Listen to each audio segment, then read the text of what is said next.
Christian McCollum, Irish Sports Daily here at New Canaan High School. New Canaan head coach Lou Marinelli. For those of you who might not know, Coach Marinelli has a rich history in the game. 300-plus wins, multiple Hall of Fame, multiple Coach of the Year awards, winningest coach in Connecticut high school history, state titles. So, this guy knows what he's talking about. He's also the head coach of 2020 Notre Dame commit Drew Pyne. Coach, first of all, thanks for having us. Just want to get a little bit more insight into Drew Pyne. Drew, you've known him for a while. I mean, what's he like as a person, first of all? More like a leader and in the classroom and in the community, that kind of stuff. Well, he's really a coach's dream. He works his rear end off, takes it very seriously, has a tendency to bring other kids with him, to raise the whole level of our football team. So he's been tremendous, and he's a really hard worker and a kid that wants to be better. He wants to be good, and that's why I think he's really got a tremendous chance at Notre Dame. How helpful is that for you as a coach? I mean, obviously you got a bunch of guys here that have bright futures, but to have a kid like Drew who's got so much attention on him, so many accolades, to be one of those hardest workers, how much does that help you as a coach?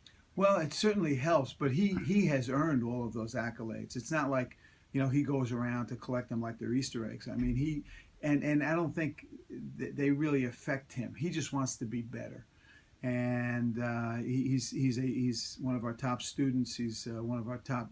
I think he's one of our top kids in the school.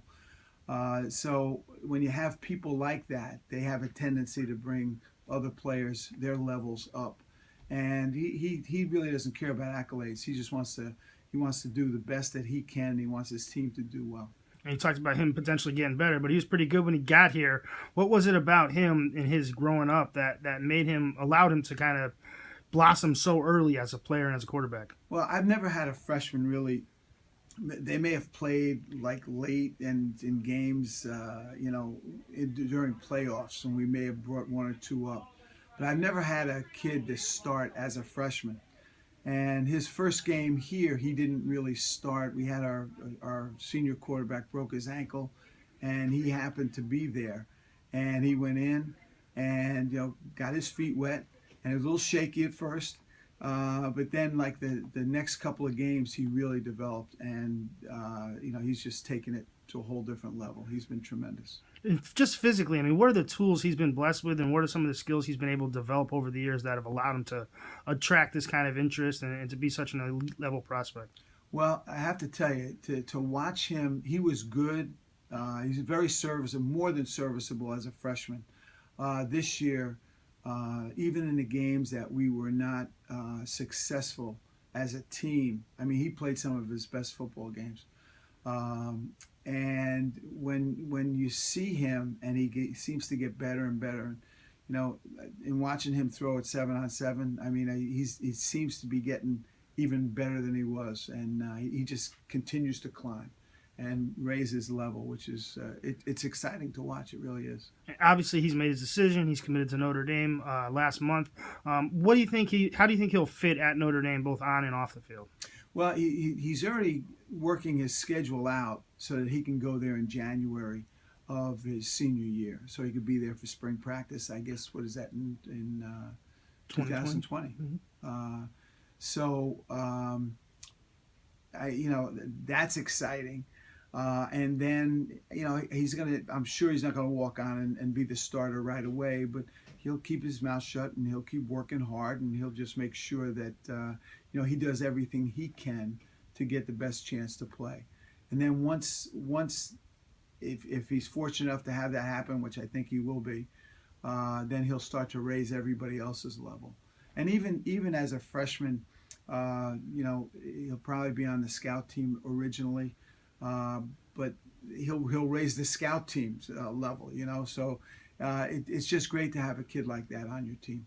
Now, Notre Dame fans are familiar with his cousin, Kevin Pyne, 2020 offensive lineman from Massachusetts, but Drew's family history with the game goes much deeper than that, doesn't it?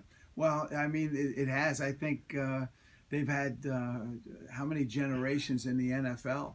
And if either one of them make the NFL, I think it'll be like a third or fourth generation in the NFL. I don't know that any family's ever done that before. Yeah. So I mean, we're all kind of rooting for all the Pynes, because because it's been great to have Drew with us, and to watch him develop and watch him just fit in. This is not an easy place to fit in, New Canaan, but somehow he's managed it masterfully, and has really become part of the fabric of our program and our community. And you talked about New Canaan, and obviously you guys have Notre Dame players in the past with Connor Hanratty. But you were telling me about one guy from way back, Pete Demerly, who played for Notre Dame back in the 70s, and how special is his program. Can you share about that? Well, Pete Demerly. We also had a quarterback, Kurt Horton, who played as well. But Pete Demerly was special. He's the ideal student athlete that we're trying to have all our players emulate. Not only was he a great player, but he was also a great student. He was a three-sport athlete. He was involved in a lot of the extracurricular outside of sports, with government, student government, and things like that. So he's the ideal. And I don't know that we officially retired his number, but every year when you go down our roster, when you come to number 23, you have Peter Demerly's name there in memory. He was a great player for Notre Dame, and I think he was an academic All-American. He was a Rhodes Scholar candidate, and very, very successful businessman, and just a wonderful guy. It's unfortunate he passed of ALS, but his family, I believe, still lives in Greenwich, Connecticut. He has 3 daughters and wife. Just a great guy and a great role model for all our kids. Okay, and obviously, like you said, Drew's still got a couple years left here before he goes on to Notre Dame. But how grateful are you to have 2 more years with this kid, and how much are you going to miss him when he's gone? Well, the thing is with him, he's helped us with some of the younger quarterbacks. He's out there. If you go out there this afternoon, he'll be working with some of our 8th graders, and yeah, you certainly are going to miss a guy like that. But it's just exciting I'm glad I have 2 more years to watch him keep developing and see what he can do, and hopefully he can break all the records in Connecticut, before he's done, because he's earned it. He's worked hard. All right, Coach. Thanks a lot. We appreciate it. Pleasure to be here.